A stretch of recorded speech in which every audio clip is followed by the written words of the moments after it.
தும்பை அப்படின்னு எடுத்துக்கிட்டா பகையரசர் இருவர் ஓரிடத்தை போர்க்களமாக கொண்டு வெற்றி அதை ஒன்ன மட்டும்தான் குறிக்கோளா வச்சுக்கிட்டு சண்டைக்கு போவாங்க. இந்த போர் அப்படின்னு எடுத்துக்கிட்டா அவங்களுடைய ஆற்றலை வெளிப்படுத்துவதற்காக மட்டும்தான் அமையுமே தாண்டி மண்ணாசை காரணமாகவோ மற்ற எதற்காகவோ கிடையாது. இப்ப இந்த ஒழுக்கத்தை மேற்கொள்வதற்கு தும்பை பூவினை சூடி செல்லக்கூடிய காரணத்தினாலதான் இதுக்கு பேரு தும்பை படலம் அப்படின்னு சொல்லுவாங்க. அதாவது தும்பை திணை அப்படின்னு சொல்லுவாங்க. தும்பை பூ அப்படின்னா தற்சமயம் நெய்தல் நிலத்திற்குரிய ஒரு பூ அப்படின்னு சொல்லுவாங்க. இருந்தாலுமே இது இன்றைய காலகட்டத்துல இந்த இடத்துலதான் வளரணும் அப்படின்னு இல்லாம இடவரையறை இல்லாம எல்லா இடத்துலயும் பரவக்கூடிய தன்மை கொண்டதாக இருக்கு. பூ வேணும்னா ரொம்ப சின்ன பூ தான். ஆனா வெண்மை நிறம் கொண்ட ஒரு மலராக இது காட்சியளிக்கிறது. இந்த செடி பொறுத்த வரைக்கும் மனம் கமழக்கூடிய இயல்பினை கொண்டதுன்னு சொல்றாங்க. பசுமை நிறத்தோடு கூடிய நிறைய புள்ளி வட்டம் பந்து போல உருண்டு இந்த செடியில காணப்படுது. அதன் மேல வெண்மை இதழோடு அள்ளி வட்டமும் காணப்படக்கூடிய காரணத்தினாலதான் என்னன்னு சொல்லியிருக்காங்க, பசும் தும்பை அப்படின்னு சொல்லியிருக்காங்க. இந்த பூ சிவபெருமானும் விநாயகரும் விரும்பி அணியக்கூடிய பூக்கள்ல ஒன்றுன்னு சொல்றாங்க. இந்த தும்பை திணை மொத்தம் 24 பகுதிகளை உடையது. அதுல முதற் பகுதி திணையினுடைய விளக்கம், எஞ்சியவை துறைகளை விளக்கக்கூடியது. அப்ப தும்பை திணை அப்படின்னு எடுத்துக்கிட்டா துன்னரும் கடும்போர் தும்பை, தும்பை அரவம், தன்னிகர் இல்லா தானை மரமே, யானை மரத்தோடு குதிரை மரமே, தார்நிலை தேர்மரம், பானது பாட்டை, இருவரும் தபுநிலை, எருமை மரமே, ஏம எருமை, நூலில் என்றா நூலில் ஆட்டே, முன்தேர் குறவை பின்தேர் குறவை பேய் குறவையே, களிற்று உடல்நிலையே, ஒள்வாள் அமலை, தானை நிலையே, வெறுவரு நிலையே, சிருங்கார நிலையே, உவகை கழற்சி, தன்னை வேட்டல், தொகைநிலை உளப்பட, நன்பொருள் தெரிந்தோர் நாழிரு மூன்றும் வன்பூன் தும்பை வகையென மொழிப அப்படின்னு சொல்லுவாங்க. அப்ப தும்பை அப்படின்னா என்ன? தும்பைனா உங்களுக்கு தெரியும், மாற்று அரசர்களோடு போர் செய்ய கருதி தன்னோட வெற்றி அப்படிங்கிற ஒரே ஒரு விஷயத்த மட்டுமே மனசுல வச்சுக்கிட்டு 2 பெரும் வேந்தர்களும் சண்டைக்கு போனா அததான் நம்ம என்னன்னு சொல்லுவோம், தும்பை அப்படின்னு சொல்லுவாங்க. அதிர பொறுவது தும்பை அப்படின்னு சொல்லுவாங்க. தெருவென்றது வாகையாம். பழம்பாடல் உங்களுக்கு ஸ்கூல் புக்லயே கொடுத்திருப்பாங்க, டெக்ஸ்ட் புக்லயே நீங்க படிச்சிருப்பீங்க. அதாவது ஒவ்வொரு திணைக்குமே ஒரு விளக்கம் சொல்லக்கூடிய பழம்பாடல். வெற்றி நிறை கவர்தல் மீற்றல் கரந்தையாம், வட்கார்மேல் செல்வது வஞ்சியாம், உட்காது எதிரூன்றல் காஞ்சி, எயில்காத்தல் நோச்சி, அது வளைத்தல் உளிங்கை ஆகும், அதிர பொறுவது தும்பையாம், போர்க்களத்து மிக்கோர் செருவென்றது வாகையாம் அப்படின்னு படிச்சிருப்பீங்க. அந்த வகையில அதிர பொறுவது தும்பை. இருபெரும் வேந்தரும் வெற்றி அப்படிங்கிற ஒரே ஒரு விஷயத்த மட்டுமே அடிப்படையா வச்சுக்கிட்டு போருக்கு போகக்கூடியது. அப்ப செங்களத்து மரம் கருதி, அப்ப அந்த மரம் அப்படின்னு எடுத்துக்கிட்டா வீரம், அந்த வீரத்தை நிலைநாட்ட வேண்டும், பகைவர்களை வீழ்த்த வேண்டும்னு 2 பெரும் வீரர்களுமே நினைப்பாங்க, 2 பெரும் அரசர்களுமே நினைப்பாங்க. அப்ப செங்களத்து மரம் கருதி பைந்தும்பை தலை மலைந்தன்று, அதற்காக வேண்டி பைந்தும்பை பிரித்து எழுதுக, பண்பு தொகை சொல்லுவாங்க. பசுமை கூட்டல் தும்பை, பசுமை நிறம் வாய்ந்த இலையோடு கூடிய தும்பையை தலையில சூட்டி செல்லக்கூடியதன் பெயர் தும்பை அப்படின்னு சொல்லுவாங்க. இந்த நிலையை எடுத்து சொன்னா அதுக்கு பெயர் தும்பை. தும்பை அரவம், அரசனிடமிருந்து பொருள் பெற்ற படைமறவர் மகிழ்ந்து ஆரவாரம் செய்யக்கூடியதன் பெயர் தும்பை அரவம். பொன் புனைந்த கழல் அடியோன் தன் படையை தலை அழித்தன்று. அப்ப 2 பேருமே வெற்றியை கருதி என்ன பண்றாங்க அப்படின்னா, போர்க்களத்துல மற்ற படை வீரர்களை வீழ்த்தணும்னு நினைச்சு தும்பை பூவை சூடி செல்கிறார்கள். அந்த தும்பை மலர் எவ்வாறு காட்சி அளிக்கிறது? பசுமை நிறம் வாய்ந்ததாக காட்சி அளிக்கிறது அப்படின்னு சொல்றாங்க. அப்படி போகும்பொழுது வீரக்கழலை அணிந்த அந்த தும்பை வேந்தன் என்ன பண்றார் அப்படின்னா, அவரவர்களினுடைய தகுதியை அறிந்து கொண்டு அதற்கேற்ப பொருள் வழங்கி அவர்களை மகிழ்விக்கிறார். இதை எடுத்து சொல்லக்கூடியதற்கு பெயர் தும்பை அரவம். ஆக்சுவலா இதுல ரொம்ப இம்பார்ட்டன்ட் என்ன அப்படின்னா, எந்த ஒரு அரசனுமே போய் வெற்றி பெற்றதற்கு பின்பாகத்தான் அதற்குண்டான பொருள்களை என்ன பண்ணுவாங்க அப்படின்னா கொடுப்பாங்க. ஆனா இந்த இடத்துல இந்த அரசன் என்ன பண்றாரு அப்படின்னா, வெற்றி பெறுவதற்கு முன்பாகவே மிகுதியாக பொருளை கையில கொடுத்துட்டார். இன்னும் கொஞ்சம் அவங்களுக்கு பூஸ்டா இருக்கட்டுமே.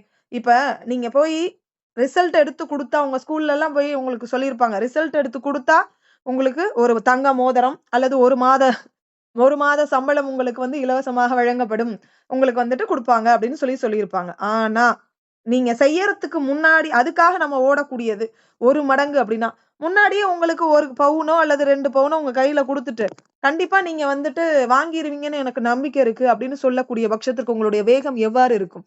1 மடங்கு இல்ல, 3 மடங்கு வேகமாக இருக்கும். அந்த யுக்தியை தான் யாரு பின்பற்றுகிறா? இந்த தும்பை அரசன் பின்பற்றுகிறார். பொன் புனைந்த கழலடியோன் தன் படையை தலை அழித்தன்று, தன்னுடைய படைமறவர்களினுடைய தகுதிக்கு தகுந்த மாதிரி மிகுதியான பொருள்களை கொடுத்து அவர்களை மகிழ்விக்கக்கூடிய தருவாயதான் தும்பை அரவம் அப்படின்னு சொல்றாங்க. அதே மாதிரி தானை மரம் ரொம்ப முக்கியமானது. தானை மரம் அப்படிங்கிற விஷயம். அப்ப ஏற்கனவே 3 பகுதிகளை கொண்டது உளிங்கையில எதை சொல்லலாம்? குற்றுளிங்கை அப்படிங்கிற பகுதியை சொல்லலாம்.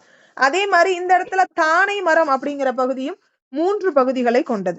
இந்த துறையும் 3 பகுதிகளை கொண்டது. இரு திறத்து படைகளும் போர் செய்து அழியாமல் பாதுகாக்கக்கூடிய தன்மை, அத நம்ம தானை மரம் அப்படின்னு சொல்லலாம். அதை தாண்டி போற மறுபடியும் விரைவாக செய்ய வேண்டும் அப்படின்னு சொல்லி ஊக்கப்படுத்தக்கூடியதும் தானை மரம் தான்.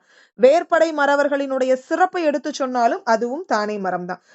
தாம்படை தலை கொள்ளாமை ஓம்படுத்த உயர்வு கூறின்று. இந்த ஓம்படுத்துதல் அப்படின்னா பாதுகாத்தல் அப்படிங்கிற ஒரு பொருள் கொடுக்கும். அதே இன்னொரு இடத்துல பொறுத்த வரைக்கும் பாத்தீங்கன்னா போர் செய்ய தூண்டுதல் அப்படிங்கிற பொருளை கொடுக்கும். 2 இடத்துல 2 வகையான பொருள்களை கொடுக்கும். அதனால இடத்திற்கு தகுந்த மாதிரி பொருளை நம்ம என்ன பண்ணிக்கணும், எடுத்துக்கணும். சொல் ஒன்றுதான், ஆனால் பொருள் இருவேறு பொருள்கள் உண்டு. தாம்படை தலை கொள்ளாமை இது ரொம்ப முக்கியமானது. அப்ப போர் செய்தால் ஒருவரும் மிஞ்சாமல் போர்க்களத்துல இறந்து போயிருவாங்கன்னு தெரியும். அதன் காரணமாக இருதிற படைகளுக்கும் போர் ஏற்படாமல் பாதுகாக்கக்கூடிய தன்மையை தான் அதை என்னன்னு சொல்லுவாங்க, தானை மரம். தாம்படை தலை கொள்ளாமை ஓம்படுத்த உயர்வு கூறின்று. அழியாமல் பாதுகாத்தல், யாரும் சண்டைக்கு போகாதீங்க அப்படின்னு சொல்லிட்டு பாதுகாக்கக்கூடிய தன்மைன்னு வச்சுக்கோங்க. அதே மாதிரி இன்னொரு தானை மரம் பூம்பொழில் புறம் காவலனை ஓம்படுத்தற்கும் உரித்து என மொழிப. பூம்பொழில் அப்படின்னா உலகம்னு சொல்லுவாங்க. பொலிவு பெற்ற இந்த உலகத்தினை காவல் செய்யக்கூடிய இந்த தும்பை அரசன், அந்த அரசனுக்கு உறுதி பொருளை எடுத்து சொல்றாங்க. அப்ப போரினை அவர் அரசனுக்கு உறுதி பொருள் என்ன அப்படின்னா போர் தான்.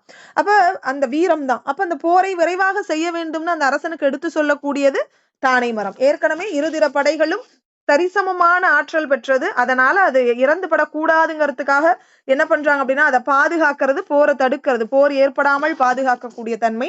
இந்த இடத்துல அரசனினுடைய சிறப்பை சொல்லி விரைவாக போர் செய்ய வேண்டும்னு சொல்லக்கூடியது பூம்பொழில் புறம் காவலனை ஓம்படுத்தற்கும் உரித்து என மொழிப. வேல்தானை மரம் கூறி மாற்றாரது அழிவு இறங்கினும். ஒரு அரசனினுடைய பேர் ஆற்றல் அப்படின்னா அவனுக்கு இருக்கக்கூடிய படைதான். அதுலயும் குறிப்பாக வேற்படை, வில்படை, வாழ்படைன்னு சொல்லுவாங்க. இந்த இடத்துல அந்த அரசனினுடைய பேராற்றலுக்கு துணை புரியக்கூடிய படையாக வேல்படையை நமக்கு எடுத்து சொல்லியிருக்காங்க. அந்த வேல்படையினை தாங்கி செல்லக்கூடிய வீரர் மரமாண்பு மிக்கவராக காட்சியளிக்கிறார். அந்த தன்மையை ஆராய்ந்து பார்த்து அவரால் அழிந்து படக்கூடிய அந்த படை மறவர்களுக்கு வருத்தப்படுறாங்க. ஐயோ, இவங்களுடைய வேல்படை சென்றால் கண்டிப்பா என்ன பண்ணிருவாங்க, பகைப்படைகள் அத்தனையும் அழிந்து போய்விடுமே, எப்பேற்பட்ட பேரழிவை சந்திக்க நேரிடுமோ அப்படிங்கிற பயத்துல எடுத்து சொல்லக்கூடியதற்கு பெயர் தானை மரம். அப்ப தானை மரம் போர் செய்யாமல், போர் ஏற்படாமல் பாதுகாக்கக்கூடியது. ஒரு அரசனை போர செய்யணும்னு சொல்லி என்ன பண்றாங்க அப்படின்னா தூண்டக்கூடிய தன்மை. அதுக்கப்புறம் அந்த வேற்படை வீரர்களினுடைய சிறப்பை சொல்லி அவரால் அழிந்து படக்கூடிய அந்த பகைவர்களுக்கு வருந்தக்கூடியதும் தானை மரம் தான். மொத்தம் 3 பகுதிகளை கொண்ட ஒரு துறை. 3 பகுதிகளை கொண்ட இன்னொரு துறை அப்படின்னு எடுத்துக்கிட்டா உளிங்கையில இருக்கு. அந்த உளிங்கையில குற்றுளிங்கை அப்படிங்கிற பகுதி 3 பகுதிகளை கொண்ட ஒரு துறையாக காட்சியளிக்கிறது. அதே மாதிரி தும்பையில 3 பகுதிகளை கொண்ட துறை யாது அப்படின்னு கேட்டா தானை மரம் அப்படிங்கிற துறை. இப்படியும் கேள்விகள் கேட்கலாம். ரொம்ப முக்கியமான வினா யானை மரம். தும்பை அரசனினுடைய யானையினுடைய அந்த வலிமைய பார்க்கக்கூடிய நபர்கள் வியந்து பேசுறது யானை மரம். எழும் அரவ கடல் தானையான் மலக்களிற்றின் மரம் கிழந்தன்று அப்படின்னு சொல்லுவாங்க. இந்த இடத்துல மிகுந்து எழக்கூடிய பேரொளியை உடையது. அரவம் அப்படின்னா அரவார், அதாவது கடவுள் அப்படின்னு சொல்லுவாங்க. அந்த கடல் தானையான் கடல் போன்ற பெரிய படையை கொண்டவன். மலக்களிற்றின் மரம் கிழந்தன்று. இந்த இடத்துல மழை அப்படின்னா வந்துட்டு உரிச்சல். உங்களுக்கு தெரியும், இளமை அப்படிங்கிற பொருளை கொடுக்கும். இளமையான களிறு மிகுந்த வீரத்தை கொண்டதாக காட்சியளிக்கிறது. அந்த யானையினுடைய திறனை எடுத்து சொல்லக்கூடியது யானை மரம். குதிரை மரம் தும்பை அரசனினுடைய குதிரைகளினுடைய திறத்தை மிகைப்படுத்தி சொல்லக்கூடியது குதிரை மரம். இந்த குதிரை மரத்தை பொறுத்த வரைக்கும் எப்படி நமக்கு சொல்லியிருக்காங்க அப்படின்னா, எரிப்படையான் இகழ் அமருள் செரிப்படை மான் திறம் கிழந்தன்று. இந்த இடத்துல மான் என்ற சொல்லினுடைய பொருள் யாது அப்படின்னு சொல்லி கேள்வி கேட்பாங்க. மான் என்ற சொல்லினுடைய பொருள் யாது? குதிரை அப்படிங்கிற பொருளை கொடுக்கும். ரொம்ப முக்கியம். ஏற்கனவே வந்துட்டு நொச்சியிலையும் இந்த மாதிரி ஒரு குதிரை மரம் கொடுத்திருப்பாங்க. மதிலகத்து பாயக்கூடிய அந்த மதில் வந்துட்டு முடக்குகளை கொண்டது. அந்த மதில் மீது பாயக்கூடிய தன்மை இந்த குதிரைக்கு உண்டுன்னு சொல்லக்கூடியது குதிரை மரம். அப்ப குதிரை மரம் என்ற துறைகள் இடம்பெறக்கூடிய திணைகள் யாது அப்படின்னு கேட்பாங்க. என்னென்ன? ஒண்ணு நொச்சி, இன்னொன்னு தும்பை. இந்த வினாவும் முக்கியம். இப்படி எல்லாம் கேள்வி கேட்பாங்களா? கேட்பாங்க. ரொம்ப ஆழமா போய் படிச்சு வினா எடுக்கக்கூடிய நபர்கள் இந்த மாதிரி கேள்வி கேட்பாங்க. இல்ல சும்மா கேள்வி அப்படிங்கிற பட்சத்திற்கு மேலோட்டமான கேள்விகளும் இடம்பெறுவதற்கு வாய்ப்புகள் இருக்கு. பாத்துக்கோங்க, எப்படி கேள்வி கேட்டாலும் நம்ம பதில் சொல்லணும். அதுக்கு உண்டான தயார் நிலையை நீங்க அடைஞ்சிடணும். அதுக்காக தான் இந்த மாதிரி. குதிரை மரம் என்ற துறை இடம்பெறக்கூடிய திணை நொச்சி மற்றும் தும்பை. இப்ப எரிப்படையான் இகலமருள், எரிந்து கொள்ளக்கூடிய வேற்படையால் சிறந்தவன் யார் என்றால் தும்பை. இப்படியும் கேள்வி கேட்கலாம். எரிப்படையான் யார் அப்படின்னு கேட்பாங்க. எரிந்து கொள்ளக்கூடிய வேல்படையை கொண்டவன் தும்பை மறவன், தும்பை அரசன் அப்படின்னு. தும்பை அரசன், வாகை அரசன், அதுக்கு அடுத்தது பாத்தீங்க அப்படின்னா வெற்றி அரசன், அதுக்கப்புறம் கரந்தை, காஞ்சி, வஞ்சி, இந்த மாதிரி கேள்வி கேட்கலாம். அதே மாதிரி வெற்றி அப்படின்னு எடுத்துக்கிட்டா பெரும்பான்மையாக அவங்களுக்கு கையில இருக்கக்கூடிய ஆயுதங்கள்னு எடுத்துக்கிட்டா வில்லுதான். பெரும்பான்மையாக வில்லதான் அவங்க என்ன பண்ணிருப்பாங்கன்னா சொல்லியிருப்பாங்க. அவனுடைய குதிரை பேராற்றல் மிகுந்தது. அந்த குதிரையினுடைய இயல்பு சொல்லக்கூடியது குதிரை மரம். தார்நிலை பகைவர்களினுடைய தார்படையை எடுத்து சொல்லக்கூடியது. அதாவது அந்த பகைவர்களுடைய தார்படையை தான் ஒருவனே தடுத்து நிறுத்துவேன்னு ஒரு வீரன் எடுத்து சொல்லக்கூடியது தார். தன்னுடைய அரசரை தனிமைப்படுத்தி பகைவர்கள் சூழ்ந்து நின்று போர் செய்ய அவரை எதிர்த்து போர் புரிந்து காத்தலும் தார்நிலைதான். என்ன போயிட்டு பெருசா வந்து கிடுகுப்படை, இந்த கிடுகுப்படை அத்தனையும் நான் ஒருத்தனே பாத்துக்குவேன், நீங்க ஒன்னும் கவலைப்படாதீங்க அப்படின்னு சொல்லக்கூடியதற்கு பெயர் தார்நிலை. பகைவர்களின் தார்படையை தான் ஒருவனாக நின்று தடுப்பேன்னு சொல்லக்கூடியது தார்நிலை. தன்னுடைய அரசரை தனிமைப்படுத்தி பகைவர்கள் சூழ்ந்து நின்று போர் செய்ய அவரை எதிர்த்து போர் புரிந்து காத்தலும் தார்நிலை அப்படிங்கிற துறைதான். அப்ப பகைப்படைகள் வந்துட்டு இவங்களுடைய அரசனை என்ன பண்றாங்க அப்படின்னா வந்துட்டு சூழ்ந்து நிக்கிறாங்க. அரசன் வந்து உள்ள நிக்கிறாரு. இவர் ஹீரோ இல்லையா, ஹீரோ உள்ள போய் மத்த எல்லா அரசர்களையும் தும்சம் பண்ணிட்டு நம்ம தலைவர் என்ன பண்றாரு அப்படின்னா அவருடைய தலைவரை காப்பாத்துறாரு. அதுவும் என்னதுதான் தார்நிலைதான். முன் எழுத்தரு படைத்தாங்குவன் என முன்னாடி வரக்கூடிய படை எது? முதலில் வரக்கூடியது தார்படை, தூசிப்படை, கிடுகுப்படை, எது வேணும்னாலும் சொல்லலாம். அந்த படையை தான் ஒருவனே தடுப்பேன் தாங்குவன் என, நான் ஒருத்தனே பாத்துக்குவேன், நீங்க ஒன்னும் கவலைப்படாதீங்க. மன்னவர்க்கு மரம் கிளந்தென்று அவனுடைய வீரத்தை மன்னனுக்கு எடுத்து சொல்லக்கூடியதற்கு பெயர் தார்நிலை அப்படின்னு சொல்லுவாங்க. ஒரு குடை மன்னனை பல குடை நெருங்க. அப்போ வெண்கொற்ற குடை உடையவன் மன்னன் உங்களுக்கு தெரியும். அவனை பல குடை சார்ந்த மன்னர்கள் என்ன பண்றாங்க? சூழ்ந்து நிக்கிறாங்க. செருவிடை தமியன் தாங்கற்கு முறித்தே. அந்த போர்க்களத்துல இவன் போய் அவங்க அத்தனை பேத்தையும் தடுத்து எல்லாத்தையும் விலக்கி இவனை போய் பாதுகாக்கக்கூடிய தன்மையை நம்ம என்னன்னு சொல்லலாம், தார்நிலை அப்படின்னு சொல்லுவாங்க. ஒரு குடை மன்னனை பல குடை நெருங்க. ஒருத்தனை பல பேர் ரவுண்ட் அப் பண்ணா இவன் ஒருத்தன் உள்ள போய் என்ன பண்றான் அப்படின்னா அவனை அடிச்சு தூக்கி போட்டுட்டு அந்த மன்னனை காப்பாத்துறான். அதை சொல்லக்கூடியதற்கு பெயர் தான் தார்நிலை அப்படின்னு சொல்லுவாங்க. அடுத்து தேர்மரம். தும்பை அரசனினுடைய தேர் வலிமையை சொல்லக்கூடியது. முறிமலர்த்தார் வயவேந்தன் செரிமணி தேர் சிறப்பு உரைத்தன்று. தளிர் விரவி தொடுக்கக்கூடிய பூமாழை, அதுதான் முறிமலர் அப்படின்னு சொல்லுவாங்க. அதை அணிந்தவன் தும்பை வேந்தன். அவனுடைய தேர் வந்து பாத்தீங்க அப்படின்னா மணிகள் பதித்த வண்ணமாக இருக்குமா. அப்பேற்பட்ட தேரினுடைய வலிமையை சிறப்பித்து சொல்லக்கூடியது தேர்மரம். பான்பாட்டு. போர்க்களத்துல இறந்துபட்ட மறவர்களுக்குரிய இறுதி கடனை பாணன் செய்யக்கூடியதற்கு பெயர் பான்பாட்டு அப்படின்னு சொல்லுவாங்க. மறவரினுடைய உடலை எரித்தலே இறுதி கடன் அப்படின்னு சொல்லுவாங்க.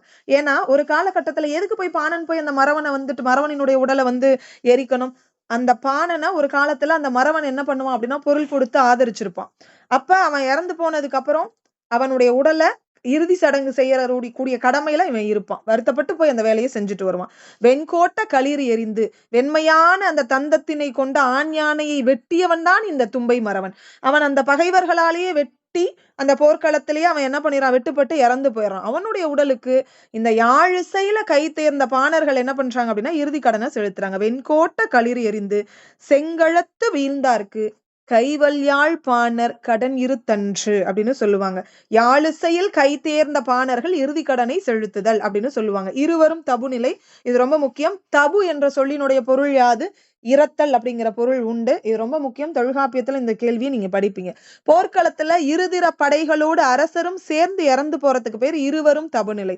பொறுப்படை களத்து அவிய இருவேந்தரும் இகழ் அவிந்தன்று அப்படின்னு சொல்லுவாங்க. ரெண்டு பேருமே போர்க்களத்துல என்ன பண்ணிடுறாங்க அப்படின்னா இறந்து போயிடுறாங்க. அவனை அதுக்கப்புறம் பாத்தீங்க அப்படின்னா எல்லாருமே அந்த போர்க்களத்துல இறந்து போகக்கூடியது இருவரும் தபுநிலை. எருமை மரம். புறமுதுகிட்டு ஓடி வரக்கூடிய தன்னுடைய படை மீது மிகுந்த சினம் கொண்டவனாக ஒரு வீரன் என்ன பண்றான் அப்படின்னா அங்க நிக்கிறான். எருமை எப்படி புலி, சிங்கம் இந்த மாதிரி எந்த விலங்குகளினுடைய வலிமையுமே பார்க்காது. என்ன பண்ணும் அப்படின்னா மூர்க்கத்தனமா போய் தன்னுடைய கொம்பு வலிமையை வச்சுட்டு போய் எதிர்த்து நிக்கும். பார்த்துக்கோங்க. அதே மாதிரிதான் தோற்று ஓடக்கூடிய தன்னுடைய மறவர்களை பார்த்துட்டு வியர்வை தோன்றும்படியாக புறமுதுகிட்டு ஓடக்கூடிய தன்னுடைய படைக்கு பின்னாக நின்று பகைப்படை முன்னேறி வராதபடி, பகைவர்கள் தனக்கு முன்னே வராதபடி போரிட்டு அவர்களை தடுத்து நிறுத்துறான். அதுக்கு பேர் தான் எருமை மரம். எருமை எப்படி வந்துட்டு எதை பத்தியும் கவலைப்படாது. மூர்க்கத்தனமா போய் சிங்கமாவது புலியாவது அப்படியே தூக்கி குத்தி ரெண்டு இதுல தூக்கி போட்டுரும். அதே மாதிரி இந்த எருமை மாடு மாதிரி இவன் பண்றதுனாலதான் எருமை மரம் அப்படின்னு சொல்லுவாங்க. ஏம எருமை, அதாவது தன்னுடைய வேலினை முதலாவதாக யானையின் மீது மறவன் என்ன பண்ணிடுறான் அப்படின்னா எரிஞ்சிடறான். அதுக்கு அடுத்து பாத்தீங்க அப்படின்னா கையில ஆயுதம் இல்ல, இருந்தாலும் மறவர்கள் வராங்க, எதிரிகள். அப்ப தன்னுடைய தோல் வலிமையை வச்சுக்கிட்டு படைக்கருவிகள் இல்லாம அந்த பகைவர்களை அதாவது என்ன பண்றான் அப்படின்னா வீழ்த்துகிறான். அதை சொல்லக்கூடியது ஏம எருமை. தோல் வலிமையை வைத்து கொண்டு, அதாவது அந்த எருமை எப்படி 2 கொம்புகளையே வந்துட்டு வைத்துக்கொண்டு சண்டைக்கு போகுமோ அதே போல கருவி இழந்த மறவன் தன்னுடைய தோல் வலிமையை வைத்துக் கொண்டு போருக்கு போதல், அதாவது மற்றவர்களை வெட்டி வீழ்த்துறது, பகைவர்களை வீழ்த்துறது, அதுக்கு பேரு ஏம எருமை அப்படின்னு சொல்லுவாங்க. நூலில் பகைவர்களை அளித்த மறவன் மகிழ்ச்சியால வேலை சுழற்றி சுழற்றி ஆடுறது. நூலில் அப்படிங்கிறது குவித்தல் அப்படின்னு சொல்லுவாங்க. அதாவது பகைவர்களை கொன்று குவித்த மகிழ்ச்சியால அந்த வேலை சுத்தி சுத்தி ஆடுறதுக்கு பேர் நூலில். அப்படியே கற்பனை பண்ணிக்கோங்க. கழல்வேந்தர் படை விளங்கி அழல்வேல் திரித்து ஆட்டு அமர்ந்தன்று. அப்ப இந்த வீர கழலினை அணிந்த பகையரசனினுடைய படைய தும்பை மறவன் முற்றிலுமாக கொன்று குவித்து விடுகிறான். அதனால சந்தோஷத்துல அவன் என்ன பண்றான் அப்படின்னா கோவத்தோடு தன்னுடைய வாளை மேலும் கீழும் சுத்தி சுத்தி ஆடுறதுக்கு பேரு நூலில் அப்படின்னு சொல்லுவாங்க. நூலில் ஆட்டு தன்னுடைய உடல்ல புகுந்த வேலை பறிச்சு ஓடக்கூடியவங்களுடைய மேல எரியக்கூடியது. எவ்வளவு பெரிய விஷயம். ஹீரோ எப்படி பண்ணுவாரு அந்த காலத்துல? இந்த காலத்துல என்ன ஹீரோ சினிமாவில காட்டுறது, அந்த காலத்துல உண்மையாலுமே நடந்திருக்கு. அப்ப களம் கழுமிய படையிறிய உள்ளம் கிழித்த வேல் பறித்து ஓச்சின்று. தும்பை மறவன் பகைவர்களை எதிர்த்து போரிடக்கூடிய தருவாயில மார்பை கிழித்து ஒரு வேல் அவனுடைய உடம்புக்குள்ளார போகுது. அப்படி போகக்கூடிய அந்த வேலை பறிச்சு பகைவர்கள் போர்க்களத்துல விட்டு ஓடும்படியா வீசுறான். இப்ப சினிமாவில பாக்குற மாதிரி அந்த காலத்துல இருந்திருக்கு, பாத்துக்கோங்க. அததான் இந்த காலத்துல சினிமாவா எடுக்கிறாங்க. டூப்ளிகேட்டுக்கு முன்னுரிமை கொடுக்குறோம். முன்தேர் குறவை. தும்பை மறவர் தன்னுடைய அரசரினுடைய தேருக்கு முன்பாக நின்று குறவை கூத்தினை ஆடக்கூடியது முன்தேர் குறவை. தேருக்கு முன்பாக வீரர்கள் ஆடுவது, அது ரொம்ப முக்கியம். எழு உரல் திணி முன்தேர் குறவை. முன்தேர் குறவை தும்பை மறவர் தன்னுடைய அரசரினுடைய தேருக்கு முன்பாக கூத்தாடக்கூடியது. எழு உரல் திணித்தோள் வேந்தன் வெள்தேர் முழு வழி வயவர் முன் ஆடின்று அப்படிங்கிற துறை. அதாவது வலிமையுடைய கனைய மரம் மாதிரியான தோள்களை கொண்டவன். யார் அப்படின்னா தும்பை அரசன். அவனுடைய தேருக்கு முன்பாக அவன் போர்க்களத்துக்கு செல்லக்கூடிய மறவர்கள் என்ன பண்றாங்க அப்படின்னா மகிழ்ந்து ஆடிக்கொண்டு செல்கிறார்கள். எழு உரல் திணித்தோள். அப்ப உரல் அப்படிங்கிற சொல்லினுடைய பொருள் எழு அப்படின்னா கனைய மரம். அந்த கனைய மரம் மாதிரியான கை அப்படிங்கிற பொருள்ல இந்த வார்த்தையை அவங்க என்ன பண்ணிருக்காங்க, பயன்படுத்தி இருக்கிறாங்க. அதுதான் என்னன்னு சொல்றாங்க, முன்தேர் குறவை. முழுவலி வயவர், முழுமையான வலிமையை கொண்ட அந்த வீரர்கள் ஆடக்கூடிய தன்மை தான் முழுவலி வயவர் முன் ஆடின்று அப்படின்னு கொடுத்திருக்காங்க. அடுத்து பின்தேர் குறவை. அரசனினுடைய தேருக்கு பின்பாக மறவர்களும் விரலியர்களும் ஆடக்கூடிய தன்மை பின்தேர் குறவை. கருங்கலல் மறவரோடு வெல்வலை விரலியர். அப்ப மறவர்கள் என்ன பண்றாங்க, கால்ல கருமையான வீரக்கலலை அணிந்திருக்கிறார்கள். அதே மாதிரி அவங்களுடைய வளையலை, அதாவது வெண்மையான வளையல்களை அணிந்த பெண்கள் என்ன பண்றாங்க அப்படின்னா முன்னாடி வராங்க. அப்ப அரசரினுடைய தேருக்கு பின்பாக விரலி, அந்த விரலிகளை தான் வந்துட்டு, விரலிகள் உங்களுக்கு தெரியும், கூத்தர் விரலிகள், இவங்க எல்லாமே வந்து பார்த்தீங்கன்னா கலைத்துறையோடு சம்பந்தப்பட்டவர்கள். அப்ப அவங்களுமே மகிழ்ந்து ஆடுறாங்க, கூத்தாடுறாங்க. அந்த வலிமையுடைய அந்த வீரர்களோடு இவங்களும் சேர்ந்து ஆடுறாங்க. இதை எடுத்து சொல்லக்கூடியதற்கு பேர் பின்தேர் குறவை. கருங்கழல் மறவரோடு வெல்வலை விரலியர் பெருந்தகை தேரின் பின் ஆடின்று அப்படின்னு சொல்லுவாங்க. வெண்மையான வளையலை அணிந்த விரலியர்களும் சேர்ந்து ஆடிக்கொண்டு வரக்கூடிய சூழல் பின்தேர் குறவை. கற்பனை பண்ணிக்கோங்க, முன்னாடி மறவர்கள் ஆடுறாங்க வீரர்கள், பின்னாடி விரல்கள் ஆடுறாங்க, அவ்வளவுதான். பெண்கள் ஆடிட்டு வராங்க, ஆடக்கூடியவங்க, கூத்தாடக்கூடியவங்க அப்படின்னு சொல்லுவாங்க. தும்பை அரசனுடைய தேரின் முன்னாடியும் பின்னாடியும், நீங்களாம் ஒரு பக்கம் ஆடுங்க, என்னோட என்ட்ரி வேற மாதிரி இருக்குன்னு முன்னாடியும் பின்னாடியும் பேய் ஒரு பக்கத்து வந்து டான்ஸ் ஆடிட்டு இருக்கு. அதை சொல்லக்கூடியதற்கு பெயர் என்னது இந்த இடத்துல? பேய் குறவை. தும்பை அரசனினுடைய தேரின் முன்னும் பின்னும் பேய்கள் நின்று ஆடக்கூடியது பேய் குறவை. மன்னன் ஊரும் மரமிகு மணித்தேர் பின்னும் முன்னும் பேய் ஆடின்று. மன்னன் ஊரும் அப்படின்னா மன்னன் செல்லக்கூடிய அந்த தேர் என்ன பண்ணுது அப்படின்னா கொஞ்சம் கொஞ்சமா நகர்ந்துகிட்டு போகுது. மணிகள் ஒலிக்கக்கூடிய அந்த தேரினுடைய முன்பாகவோ பின்பாகவோ யார் ஆடிட்டு வரா? பேய் ஆடிட்டு வருது. முன்னும் பின்னும் பேய் ஆடின்று அப்படின்னு சொல்லுவாங்க. அடுத்தது களிற்று உடல்நிலை. தன்னால் வீழ்த்தப்பட்ட யானையின் கீழே மறவன் ஒருத்தர் என்ன பண்றான் அப்படின்னா வீழ்ந்து இறந்து போறான். இந்த தன்மையை சொல்லக்கூடியது களிற்று உடல்நிலை. ஒளிற்று எக்கம் படம் வீழ்ந்த களிற்றின் கீழ் கண்படு தன்று.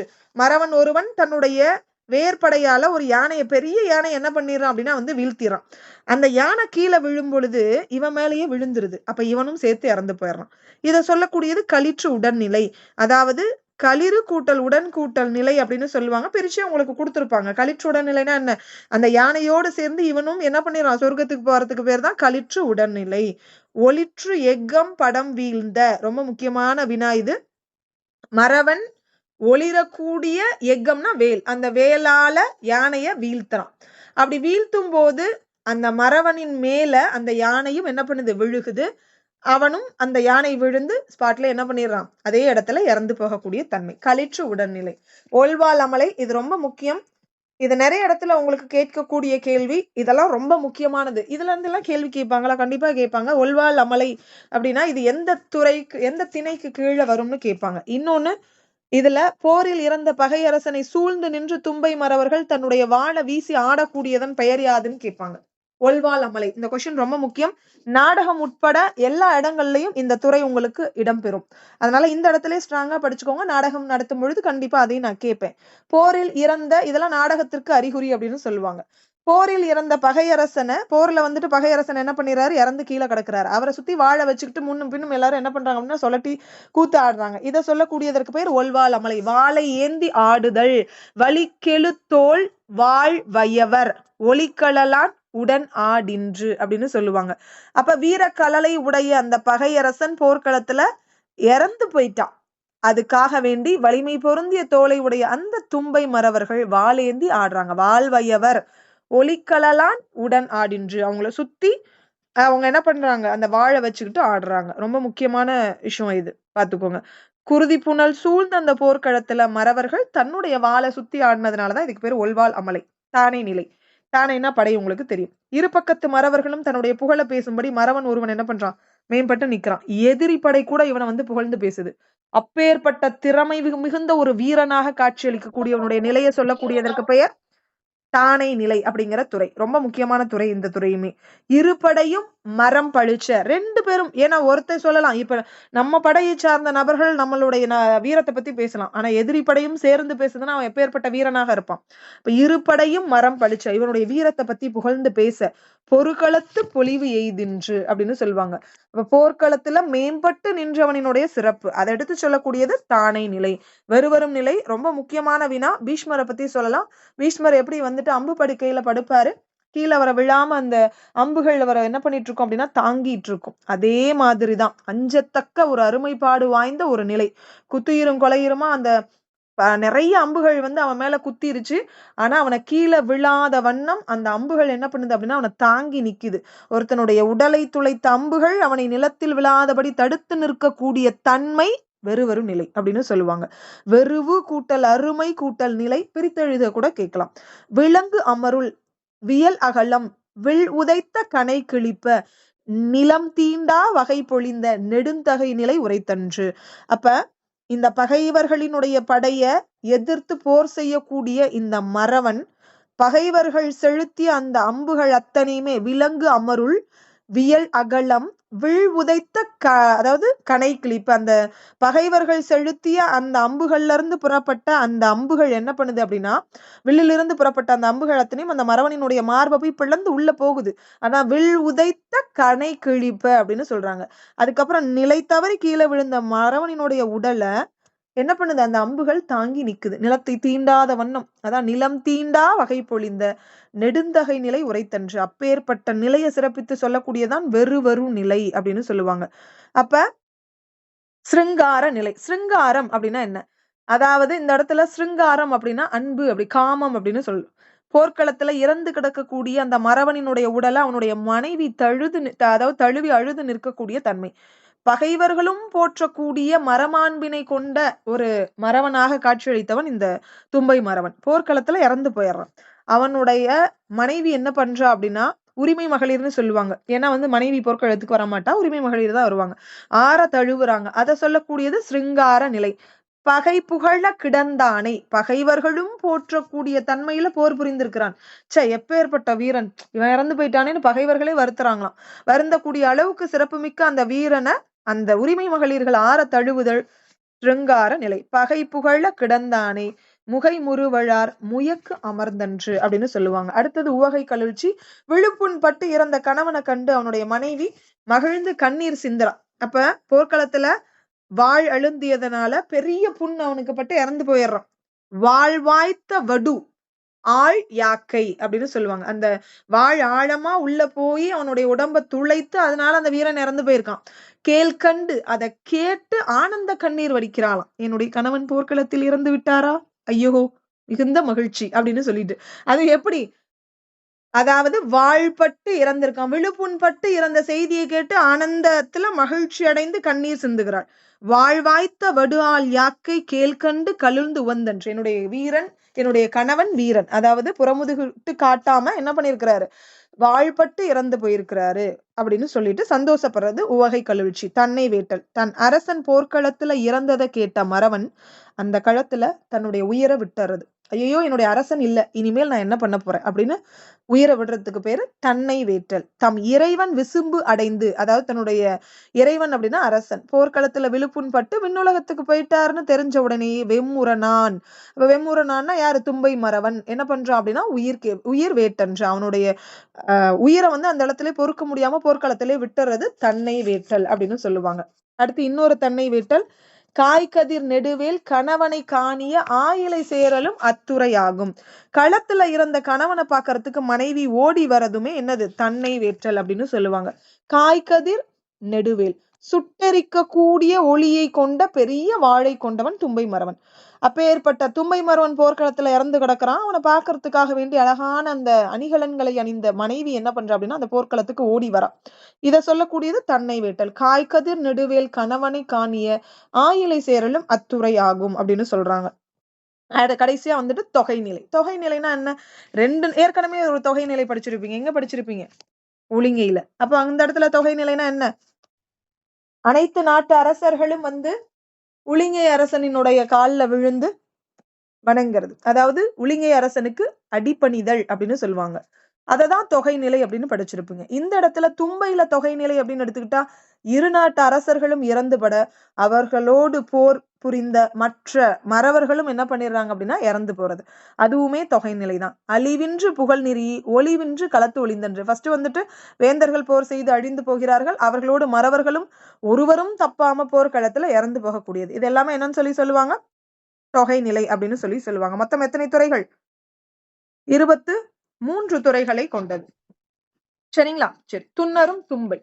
தும்பைனா என்ன, தும்பை பூவை சூடி எங்க போறாங்க, போர்க்களத்துல தன்னுடைய வலிமையை நிலைநாட்டுவதற்காக செல்கிறார்கள். தும்பை பூ எப்பேற்பட்டது, பசுமை நிறம் வாய்ந்ததாக காட்சியளிக்கிறது. முதலாவதாக தும்பை. இரண்டாவது தும்பை அரவம். தும்பை அரவம்னா என்னது, தன்னுடைய படை மறவர்களுக்கு தேவையான பொருளை கொடுக்கக்கூடியது. அதுதான் தும்பை அரவம் அப்படின்னு சொல்லுவாங்க. தானை மரம். தானைனா என்ன, இருதிறத்து படைகளும் போர் செய்து அழியாமல் பாதுகாக்கிறது, போரை விரைவுபடுத்த சொல்லக்கூடியது, வால்படை வேந்தர்களினுடைய சிறப்பை சொல்லக்கூடியது. யானை மரம், யானை படையினுடைய சிறப்பை சொல்லக்கூடியது. குதிரை மரம், குதிரை படையினுடைய சிறப்பை சொல்லக்கூடியது. தார் நிலை. தார்னா என்ன, தூசிப்படை, கிடுகுப்படை அப்படின்னு சொல்லுவாங்க. பகைவர்களினுடைய தார் படையை தான் ஒருவனாக தடுத்து நிறுத்துவேன், நீங்க வருத்தப்படாதீங்க அப்படின்னு சொல்லக்கூடியது. அப்ப ஃபர்ஸ்ட் தலையில பூவை வச்சுக்கிட்டு சண்டைக்கு போறாங்க. அப்படி போகும்போது என்ன பண்றாங்க, அந்த மறவர்களுக்கு தேவையான பொருளை முன்னாடியே கொடுத்துட்றாங்க. அதுக்கப்புறம் தானை மரம் போரை விரைவா செய்யணும், இல்ல போரை செய்ய வேண்டாம் அப்படின்னு சொல்லி ஆற்றுப்படுத்துறது, அதாவது அமைதிப்படுத்துறது. கடைசியா வேல்படை வீரர்களினுடைய சிறப்பை சொல்லக்கூடியது. அதுக்கப்புறம் பாத்தீங்கன்னா அதனுடைய யானையினுடைய தன்மையை சிறப்பிச்சு சொல்லக்கூடியது, குதிரையினுடைய தன்மையை சிறப்பிச்சு சொல்லக்கூடியது. தார் நிலை அப்படின்னா நான் ஒருத்தனே, நீங்க கவலைப்படாதீங்க, இத்தனை படை இருந்தாலும் தார் படை, நான் ஒருத்தனே போய் தார் படையை நான் தடுத்து நிறுத்திடுவேன்னு சொல்லக்கூடியது தார் நிலை. அது மட்டும் இல்லாம அந்த அரசனை சுத்தி எல்லாரும் என்ன பண்ணிடுறாங்க, மற்ற அரசர்கள்லாம் ரவுண்ட் அப் பண்ணிடுறாங்க. இவன் ஒருத்தனே உள்ள போய் என்ன பண்ணிடுறான், எல்லாத்தையும் வெட்டி வீழ்த்தி காப்பாத்துறது. அப்ப தும்பை, தும்பை அரவம், தானை மரம், யானை மரம், குதிரை மரம், தார் மரம், தார் நிலை. அடுத்தது தேர். தேர் மரம் அப்படின்னா என்னது, அதாவது தும்பை அரசனினுடைய தேரினுடைய வலிமையை சிறப்பிச்சு சொல்லக்கூடியது. இது 6 முக்கியம். அடுத்தது பானது பாட்டு. பாணன் அப்படின்னா என்ன பண்றான் இவன்? தும்பை மறவன் வந்து போர்க்களத்துல இறந்து போயிடுறான். அவனுக்கு செய்யக்கூடிய இறுதி கடனை செய்யக்கூடியது பானது பாட்டு அப்படின்னு சொல்லுவாங்க. இருவரும் தபுநிலை. போர்க்களத்துல இருதிற படைகளோடு யார் இறந்து போயிடுறா? அரசனும் இறந்து போயிடுறான். மறவன் இறந்து போயிடுறான்.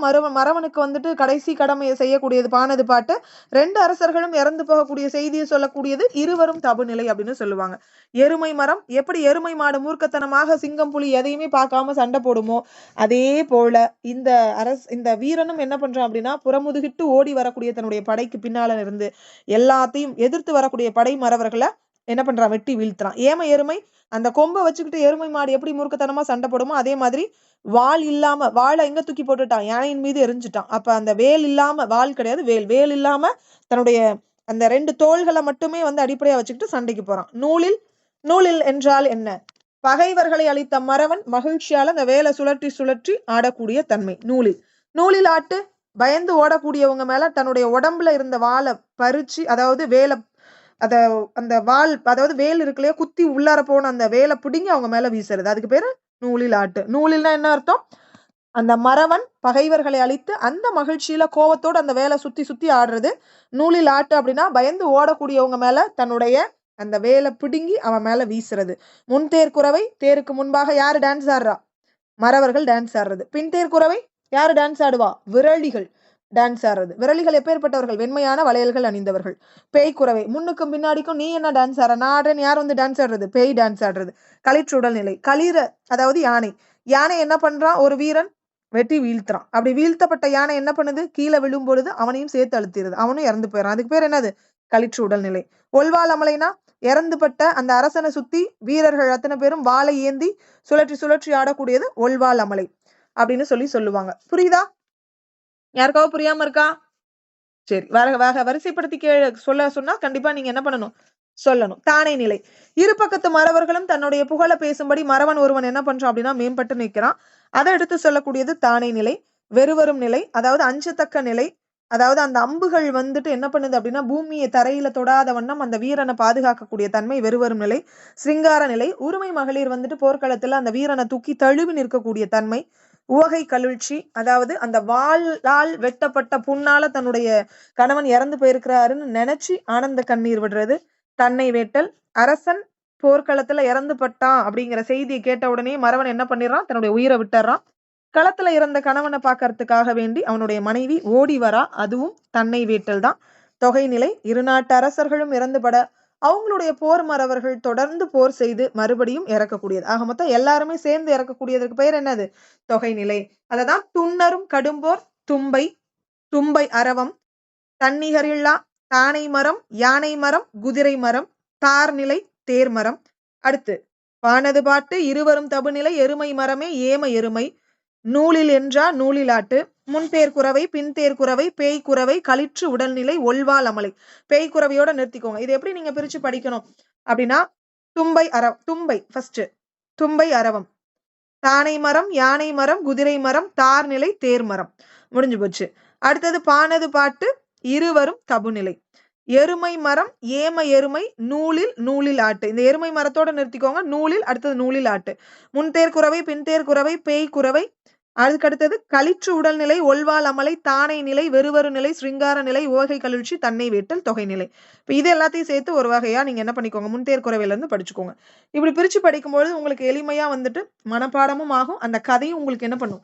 ஞாபகத்துல இருக்கும். படையெடுத்துட்டு போறவன் என்ன பண்றான் அப்படின்னா வந்துட்டு தானை மரம்னா என்ன? ஃபர்ஸ்ட் வந்துட்டு தும்பை பூவை சூடி போறது. அடுத்து என்ன பண்றாங்க? அப்படியே வரிசைப்படுத்தி கதையை சொல்லுங்க.